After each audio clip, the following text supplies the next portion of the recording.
السلام علیکم ورحمۃ اللہ وبرکاتہ۔ آج میں آپ لوگوں کو بتانے جا رہا ہوں کھانا کھانے کی سنتیں۔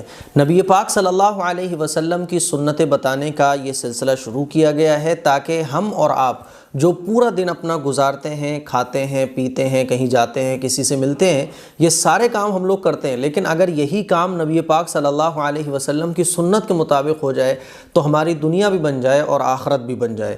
اور آج جو ہم لوگوں کو شکایت ہوتی ہے نا کہ یار ہمارے گھر میں نحوست ہے، بے برکتی ہے، کسی نے کچھ کرا دیا ہے، ہم لوگ تعویذ لینے بھی جاتے ہیں اور تعویذ گنڈے وظیفوں میں بھی لگے رہتے ہیں۔ یاد رکھیے گا، سب سے بڑا وظیفہ اور سب سے زبردست وظیفہ یہ ہے کہ ہم اور آپ نبی پاک صلی اللہ علیہ وسلم کی سنتوں پر عمل کرنا شروع کر دیں۔ جس گھر میں سنت کا نور جل رہا ہوگا، جس گھر میں نبی پاک صلی اللہ علیہ وسلم کی سنتوں پر عمل کیا جاتا ہے، پھر اس گھر میں اللہ کی رحمت داخل ہوتی ہے، اس گھر میں اللہ کی طرف سے برکتیں داخل ہوتی ہیں۔ تو ساری پرابلم کا سولوشن ہے کہ ہم اور آپ نبی پاک صلی اللہ علیہ وسلم کے طریقے کے مطابق اپنی زندگی گزارنا شروع کر دیں۔ آئیے جانتے ہیں کھانے کی سنتیں کیا کیا ہیں۔ اس کلپ کو دیکھنے کے بعد آپ سبھی حضرات سے میری درخواست ہے کہ کھانا آپ سنت کے مطابق کھانا شروع کریں، اپنے گھر میں کھانا کھانے کی سنتیں بتائیں اور پورے گھر کو بتائیں کہ بھائی اب سے ہمیں سنت کے مطابق کھانا کھانا ہے۔ تو آئیے جانتے ہیں کھانا کھانے کی سنتیں کیا ہیں۔ نمبر 1، کھانے سے پہلے کلائی تک دونوں ہاتھ دھونا۔ جب ہم کھانا کھانا جائیں تو دونوں ہاتھ دھو لیں، ہے نا۔ اور نبی پاک صلی اللہ علیہ وسلم جب کھانا کھاتے تھے تو کھانے سے پہلے ہاتھ دھوتے تھے، اور ہاتھ دھونے کے بعد ٹاول سے یا کسی کپڑے سے پونچھتے نہیں تھے۔ ہاں، کھانا کھانے کے بعد جب ہاتھ دھوتے تھے تو آپ علیہ الصلوۃ والسلام پھر ہاتھ کو ٹاول یا کپڑے سے پونچھا کرتے تھے۔ اور 1400 سال پہلے ہمارے آقا صلی اللہ علیہ وسلم نے یہ طریقہ بتایا۔ آج کی سائنس یہ کہتی ہے کہ جب کھانا ہاتھ دھو کر کھایا جاتا ہے تو اس سے جو ہمارے ہاتھوں میں ہمیشہ بیکٹیریا اور کیٹاڑو رہتے ہیں جو ہماری باڈی کو، ہماری ہیلتھ کو نقصان پہنچاتے ہیں، جب ہم ہاتھ دھو کر کھانا کھاتے ہیں اور ٹاول سے پہنچتے نہیں ہیں تو اس سے کیا ہوتا ہے کہ کھانا ایک دم فریش ہمارے پیٹ میں پہنچتا ہے۔ لیکن جب ہم ہاتھ دھوتے ہیں کھانا کھانے سے پہلے اور ٹاول سے پہنچ لیتے ہیں تو ٹاول کے جو جراثیم ہوتے ہیں وہ ہمارے ہاتھوں میں لگ جاتے ہیں۔ اسی لیے سائنس یہ کہتی ہے کہ ہاتھ دھو کر ٹاول سے نہیں پہنچنا چاہیے۔ ہاں، کھانا کھانے کے بعد جب آپ ہاتھ دھوئیں تب ٹاول سے پہنچیں، ہے نا۔ لیکن آقا مدنی صلی اللہ علیہ وسلم نے 1400 سال پہلے یہ تعلیم سنت کے طور پر ہمیں بتا دی کہ دیکھو، کھانا کھانے سے پہلے ہاتھ دھو اور پہنچو مت، اور کھانا کھانے کے بعد ہاتھ دھو تو پہنچ لو۔ تو اسی لیے جب کھانا کھائیں تو ہاتھ دھو کر کھائیں، ہے نا، اور ٹاول سے نہ پہنچیں۔ اور جب کھانا کھا چکے تب ہاتھ دھوئیں، پھر اس کے بعد آپ ٹاول سے پہنچ سکتے ہیں۔ تو پہلی سنت یہ ہے کہ ہاتھ دھو کر کھانا کھانا چاہیے۔ دوسری سنت ہے دسترخوان بچھانا۔ ترمذی شریف میں یہ حدیث موجود ہے جس سے یہ ثابت ہوتا ہے کہ دسترخوان بچھا کر ہمیں کھانا کھانا چاہیے۔ ہم جب بھی کھانا کھائیں تو دسترخوان بچھا لیں۔ ہوتا کیا ہے کہ ہم لوگ بغیر دسترخوان کے کھانا بیٹھ جاتے ہیں۔ ویسے تو یہ ہے کہ سب لوگوں کو ایک ساتھ کھانا کھانا چاہیے، لیکن اگر ایک ساتھ کھانا ہمارے گھر میں کوئی نہیں کھاتا ہے، کوئی کسی ٹائم کھاتا ہے، کوئی کسی ٹائم کھاتا ہے، تب بھی دسترخوان بچھا کر ہمیں کھانا کھانا چاہیے۔ ہمارے آقا صلی اللہ علیہ وسلم دسترخوان بچھا کر کھانا کھایا کرتے تھے۔ تیسری سنت ہے کہ کھانا کھانے کے لیے کس طرح سے بیٹھا جائے۔ تو دیکھیے، ایک پوزیشن تو یہ ہے کہ آپ ایک پیر کو بچھائیں اور دوسرے پیر کو کھڑا کر لیں، اس طرح سے آپ بیٹھ کر کھانا کھا سکتے ہیں۔ اور دوسرا طریقہ یہ ہے کہ آپ جس طرح سے ہم لوگ اتحیات میں بیٹھتے ہیں، خواتین جس طرح سے اتحیات میں بیٹھتی ہیں، مرد حضرات جس طرح سے اتحیات میں بیٹھتے ہیں، اس پوزیشن میں بھی کھانا آپ کھا سکتے ہیں۔ تیسرا طریقہ یہ ہے اکرو بیٹھنا، جس کو کہا جاتا ہے۔ تو یہ تینوں طریقے ہیں جن طریقوں پر کھانا کھانا جائز ہے۔ ہمارے آقا صلی اللہ علیہ وسلم ان تینوں طریقوں پر کھانا کھاتے تھے، ہے نا۔ اور میں نے دیکھا بھی ہے کہ ہمارے جو علماء اکرام ہیں، بزرگ حضرات ہیں، وہ جیسے اتحیات میں بیٹھتے ہیں اس طرح سے بیٹھ کر کھانا کھاتے ہیں، یا پھر ایک پیر پر بیٹھتے ہیں اور دوسرا پیر کھڑا کر لیتے ہیں، اس طرح سے کھانا کھاتے ہیں۔ تو کھانا کھانے کے لیے اکرو بھی بیٹھا جا سکتا ہے نا، یا ایک پاؤں بچھا کر اس پر بیٹھ جانا اور دوسرا گھٹنا کھڑا رکھنا، یا دونوں زانوں کو زمین پر ٹیک کر جھک کر کھانا۔ یہ سنت طریقہ ہے کھانا کھانے کا، اور مرقات میں یہ طریقہ موجود ہے۔ بات سمجھ آ رہی ہے؟ اور دیکھیے، ان طریقوں پر کھانا کھانے کا ایک سب سے بڑا بینیفٹ جو ہے وہ یہ ہے کہ آپ جتنی آپ کے پیٹ کو ضرورت ہے اس سے زیادہ آپ نہیں کھا سکتے۔ یعنی ان طریقوں پر اگر آپ کھانا کھائیں گے تو آپ کا پیٹ نہیں بڑھے گا، آپ کا وزن اوور نہیں ہوگا، کیونکہ اس پوزیشن پر میڈیکل سائنس یہ کہتی ہے کہ اس پوزیشن پر جب کھانا کھایا جاتا ہے تو پیٹ اتنا ہی لیتا ہے جتنا اس کو ضرورت ہوتی ہے۔ اتنا بڑا فائدہ ہے سنت کے مطابق کھانا کھانے کا۔ نمبر 4، چوتھی سنت ہے کہ کھانے سے پہلے بسم اللہ الرحمن الرحیم پڑھنا۔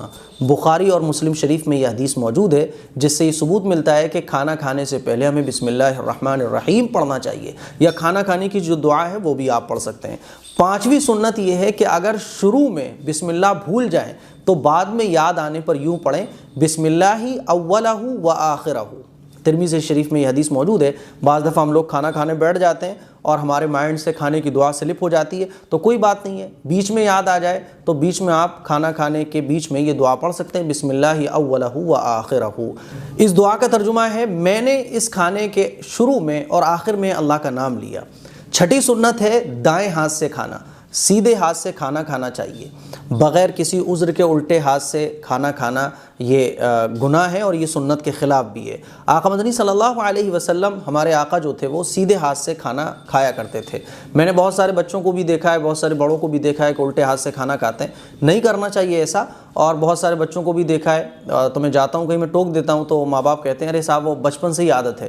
بچوں کی اگر کوئی خراب عادت ہے تو اس کو آپ عادت کو چینج کروائیں۔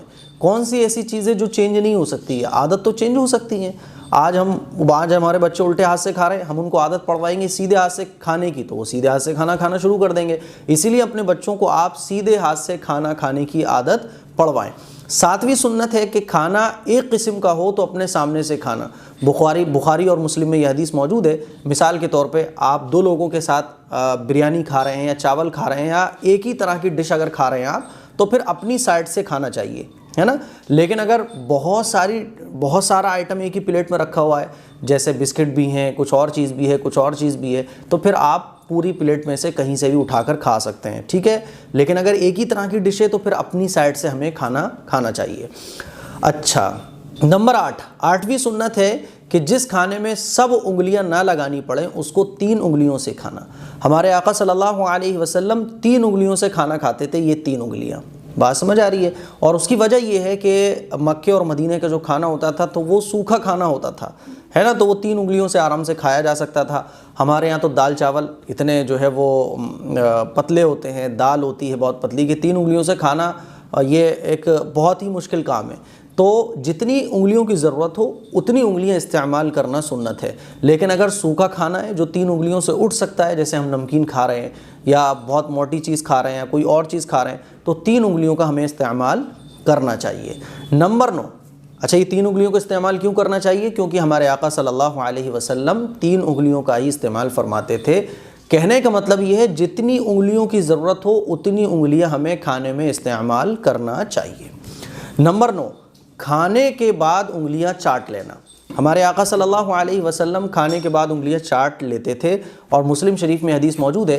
اور آج کل کی میڈیکل سائنس یہ کہتی ہے کہ کھانا کھانے کے بعد جو انگلیوں کو چاٹا جاتا ہے تو یہ انگلیوں میں ایسے جو ہے وہ فائدہ مند چیز ہوتی ہے، پلازما ہوتا ہے ایسا فائدہ مند جو پیٹ میں جانے کے بعد ہاضمے کو مضبوط کرتا ہے۔ اسی لیے میڈیکل سائنس آج اس ریسرچ پر پہنچی ہے، ان کی تحقیق یہ ہوئی ہے کہ کھانا کھانے کے بعد انگلیاں چاٹنا چاہیے، کیونکہ ان انگلیوں میں جو پلازما لگا رہتا ہے کھانا کھانے کے بعد وہ پیٹ کے ہاضمے کے لیے بہت زیادہ فائدہ مند ہوتا ہے۔ اسی لیے آج کے ٹائم میں بڑے بڑے ڈاکٹرز UK کے US کے بڑے بڑے ڈاکٹرز، بڑے بڑے انجینئر اور بڑے بڑے پڑھے لکھے لوگ انگلیاں چاٹتے ہیں۔ اور بعض سائنسداں تو جو ہے وہ اسلام میں بھی داخل ہو چکے ہیں ان چیزوں کو، ان حدیثوں کو پڑھ کر۔ تو بہرحال کھانا کھانے کے بعد انگلیاں چاٹنا چاہیے۔ اور آپ علیہ الصلوۃ والسلام کھانا کھانے کے بعد پہلے بیچ کی انگلی چاٹا کرتے تھے، یہ والی، پھر اس کے بعد شہادت کی، پھر اس کے بعد انگوٹھے کی، ٹھیک ہے نا۔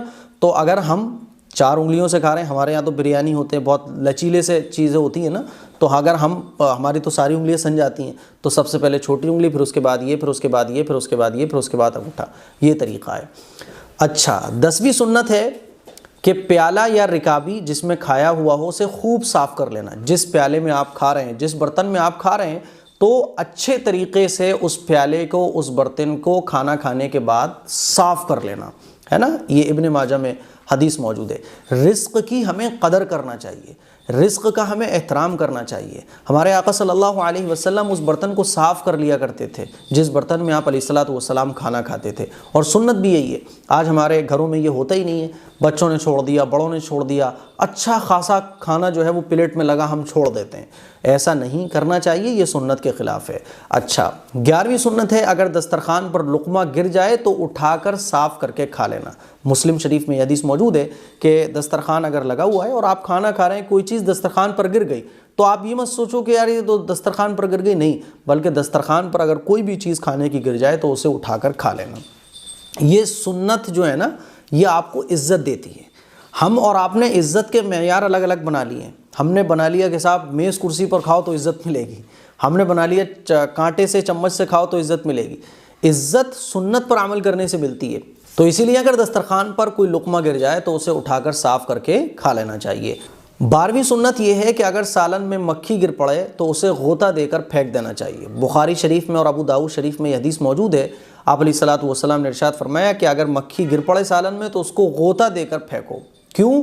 حضور نے اس کی وجہ بیان فرمائی، کیونکہ اس کے ایک پر میں شفا ہے اور ایک پر میں بیماری ہے، اور جب وہ گرتی ہے تو بیماری والا جو پر ہے وہ ڈبوتی ہے سب سے پہلے، اسی لیے اس کو غوطہ دے کر، اس کو ڈبکی دے کر باہر نکالو، ہے نا۔ اس سے کیا ہوگا کہ جو اس کا شفا والا پر ہے جو نہیں ڈوبتا ہے، وہ بھی جب ڈوب جائے گا تو پھر بیماری جو ہے وہ شفا کے ذریعے ختم ہو جائے گی۔ اور میڈیکل سائنس نے اس پر جب ریسرچ کی تو انہوں نے بھی یہ کہا ہے کہ مکھی کے جو پر ہوتا ہے وہ جب وہ گرتی ہے تو وہ بیماری والا پر پہلے داخل کرتی ہے جس چیز میں بھی وہ گرتی ہے، اسی لیے حضور نے 1400 سال پہلے بیان فرمایا کہ مکھی کو غوطہ دے کر پھر باہر نکالو۔ بات سمجھ آ رہی ہے؟ دیکھیے آپ حضور کی سنتوں میں کتنا بڑا فائدہ ہے۔ تو مکھی اگر گر جائے تو یہ نہیں کہ صاحب مکھی گر گئی تو آپ نے بس یوں نکالا ہلکے سے، بلکہ اس کو پورا ڈبو کے غوطہ دے کے پھر باہر نکال کر پھینکیں، تاکہ اس کے جو شفا والا پر ہے وہ بھی ڈوب جائے، جس سے جو بیماری والا پر جو ڈوبا تھا اس کا اثر ختم ہو جائے۔ 13ویں سنت ہے کہ کھانے میں کوئی عیب نہ نکالنا۔ بخاری اور مسلم میں یہ حدیث موجود ہے کہ کھانے میں ہمیں کوئی عیب نہیں نکالنا چاہیے، اور حضور علیہ الصلوۃ والسلام کی عادت مبارکہ یہ تھی کہ کوئی کھانا اگر حضور کو پسند نہیں ہوتا تھا تو حضور اس کو تھوڑا بہت لے کر منع فرما دیا کرتے تھے، لیکن عیب نہیں نکالا کرتے تھے۔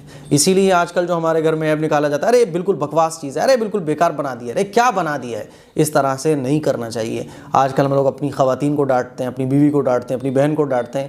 کھانے میں عیب نہیں نکالنا چاہیے۔ اگر آپ کو کوئی چیز کی کمی محسوس ہو رہی ہے تو آپ بتا دیں کہ بھئی تھوڑا سا اس میں نمک کم رہ گیا ہے نا، یہ بتائیں، لیکن ایسے نفرت کا اظہار ہمیں نہیں کرنا چاہیے، تو کھانے میں عیب نہیں نکالنا چاہیے۔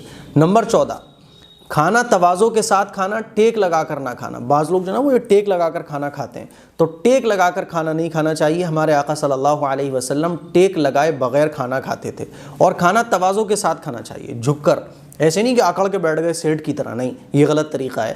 تواضع کے ساتھ کھانا چاہیے۔ نمبر 15، کھانے کے بعد یہ دعا پڑھنا چاہیے۔ کون سی دعا؟ اسکرین پر آپ دیکھ سکتے ہیں، الحمدللہ الذی اطعمنا وسقانا وجعلنا من المسلمین۔ اس دعا کا ترجمہ ہے، سب تعریفیں اس اللہ کے لیے ہیں جس نے ہمیں کھلایا پلایا اور مسلمان بنایا۔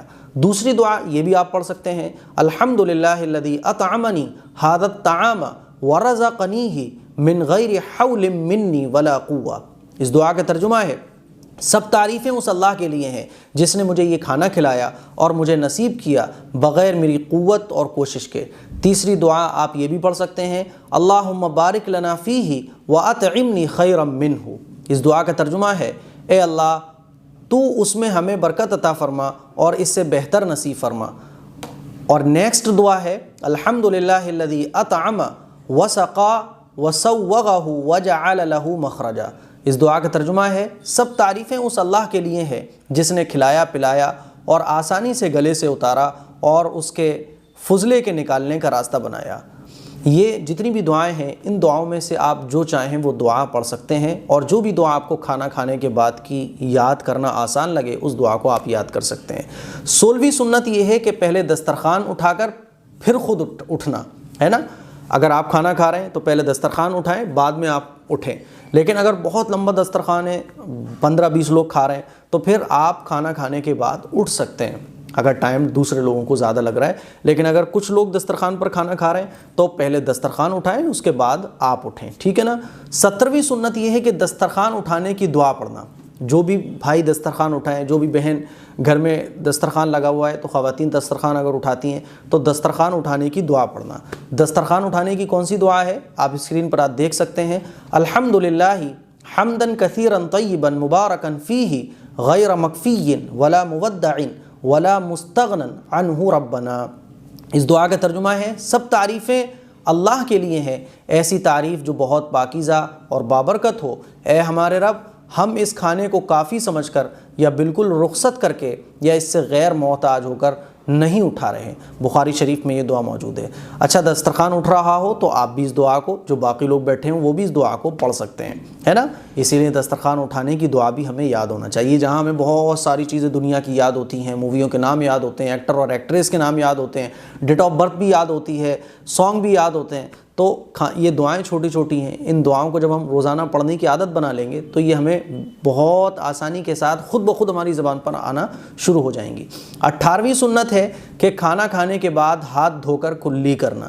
جب ہم کھانا کھا چکے تو ہاتھ دھوئیں، برتن میں ہاتھ نہیں دھونا چاہیے۔ بہت سارے لوگ ہیں جو دسترخوان پر ہی برتن میں ہاتھ دھو دیتے ہیں، یہ بہت غلط طریقہ ہے اور بہت ہی گندا طریقہ ہے اور یہ سنت کے خلاف ہے۔ ہاں، کوئی بزرگ ہیں جو اٹھ کر جا نہیں سکتے نل پر، ان کا معاملہ الگ ہے، لیکن نارملی جو لوگ برتن میں ہاتھ دھوتے ہیں ان کو اس حرکت سے باز آنا چاہیے، غلط حرکت ہے۔ آپ جائیے عزت کے ساتھ، نل پر ہاتھ دھو کر آئیے اور اس کے بعد کلی کیجیے اور پھر ہاتھوں کو آپ پہنچنا چاہیں تو پہنچ سکتے ہیں۔ 19ویں سنت ہے کسی کی دعوت کھانے کے بعد میزبان کو یہ دعا دینا۔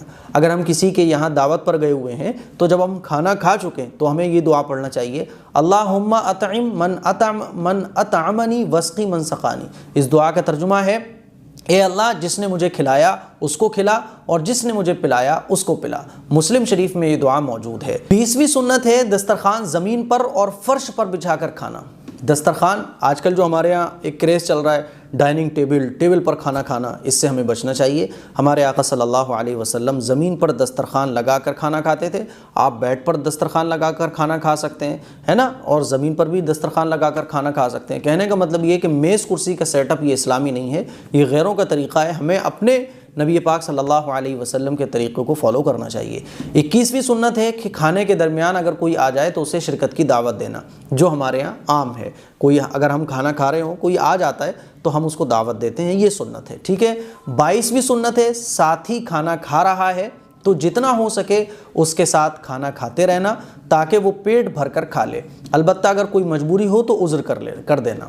مثال کے طور پہ آپ اپنے دوست کے ساتھ کھانا کھا رہے ہیں، آپ کو یہ لگ رہا ہے کہ اگر آپ اٹھ جائیں گے تو یہ بھی جلدی سے ختم کر دے گا، تو ایسا نہیں، جب تک وہ کھا رہا ہے اگر آپ کھا سکتے ہیں تو کھائیے۔ ہاں، اگر کوئی مجبوری ہے، کوئی پرابلم ہے اگر آپ کو زیادہ کھانے میں تو آپ عذر کر سکتے ہیں، لیکن اس کے ساتھ بیٹھے رہیں تاکہ وہ بھی آرام سے کھا لے۔ 23ویں سنت ہے کہ جس خادم نے کھانا پکایا ہے اس کو کھانے میں شریک کرنا یا کچھ کھانا اس کو علیحدہ دے دینا۔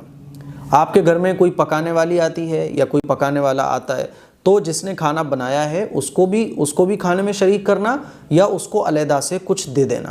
اچھا، اگر آپ کے گھر میں کوئی پکانے والا نہیں آتا، آپ کی بہو پکاتی ہے تو یا کوئی بھی پکاتا ہے تو بہتر یہی ہے کہ جب کھانا لگ جائے دسترخوان پر تو اس کو بھی اپنے ساتھ دسترخوان پر شریک کر لیں۔ بات سمجھ آ رہی ہے؟ ہوتا کیا ہے کہ ہم لوگ اس کو اپنے ساتھ کھانے میں شریک ہی نہیں کرتے ہیں، یا جو ہے آپ اس کو بول دیں، یا اگر وہ خود ہی بول رہی ہے کہ میں بعد میں کھا لوں گی کھانا تو وہ ایک الگ مسئلہ ہے، لیکن بہتر یہ ہے کہ جب کھانا آ گیا دسترخوان پر تو آپ اس کو بھی اپنے ساتھ شریک کر لیں۔ تو یہ کھانا کھانے کی 23 سنتیں تھیں جو میں نے آپ لوگوں کے سامنے بیان کی۔ مجھے امید ہے یہ سنتیں آپ کو آج پتہ چلی ہوں گی اور اب کے بعد آپ کھانا جو ہے وہ سنت کے مطابق کھائیں گے۔ تو ان سنتوں پر عمل کیجئے، دوسروں کو عمل کرائیے، اس کلپ کو شیئر کیجئے تاکہ یہ نبی پاک صلی اللہ علیہ وسلم کی سنتیں سارے مسلمانوں تک پہنچ سکیں اور ہم اور آپ سنت کے مطابق اپنی زندگی گزارنے کی کوشش جاری رکھ سکیں۔ السلام علیکم ورحمۃ اللہ وبرکاتہ۔